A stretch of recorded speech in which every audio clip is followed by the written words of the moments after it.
Now sport, and the race to sign Swindon Town striker Charlie Austin is hotting up, with Premier League Blackpool making an offer. Swindon say the bid is fairly close to the amount they want for the 21-year-old, but Austin couldn't find the target last night. He missed a penalty in the goalless draw with Tranmere.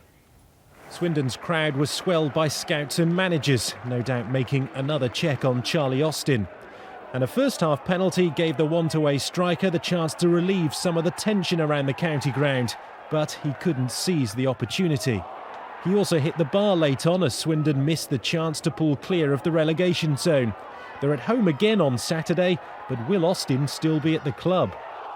There's one offer that's getting fairly close, which is Blackpool.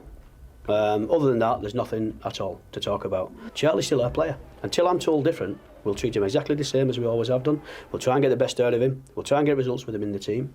And I'll try and keep him as long as I can. 2011 hasn't been kind to Swindon so far. 4 defeats in their last 5 games this month has seen them drop down to 20th in League One. But it was looking like things might be picking up when they were awarded a penalty in the 20th minute against Tranmere. For some reason, Josh Labadie decided to dribble back into his own box, and under the pressure of Michael Timlin, he then gave away a penalty. Charlie Austin is attracting the interest of many clubs, but they wouldn't have been impressed when Tony Warner saved his spot kick. Latif Elford Aliou is on loan from West Brom, and the 18-year-old striker came close to making Austin pay for his mistake, but his shot hit the post. Austin has scored 17 goals in all competitions this season, but again couldn't get Swindon an opening goal. Warner was making his 4th start, having joined on loan from Millwall at the start of the month, and he was proving difficult to beat. After a succession of saves, he then didn't have to do anything with Austin's effort. In the last minute of the game, it appeared Austin was finally going to give Swindon all 3 points, but his shot hit the underside of the crossbar. It's the first time he's gone 4 games without scoring for Swindon. It finished goalless, a result neither team needed.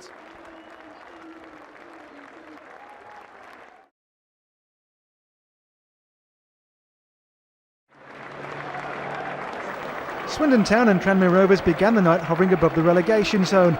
Rovers secured an impressive win over Southampton last weekend, while Town lost to Bristol Rovers, their 3rd consecutive league defeat.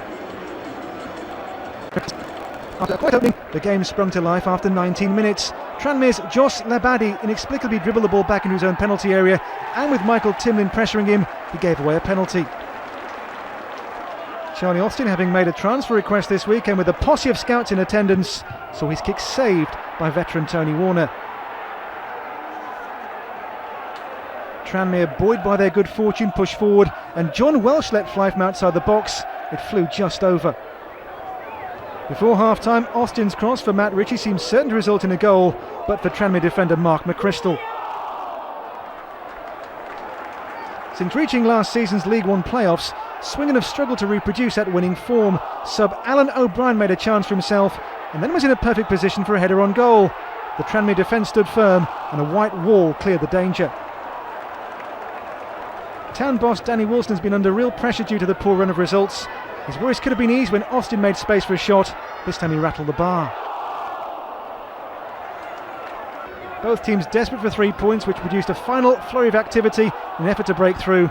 Swindon's Thomas De Savey brought a great save from Warner.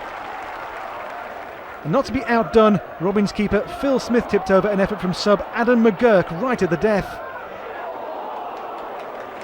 It stayed scoreless, and both teams still just above the relegation places. Swindon stopped the slide, and Tranmere collect a vital away point.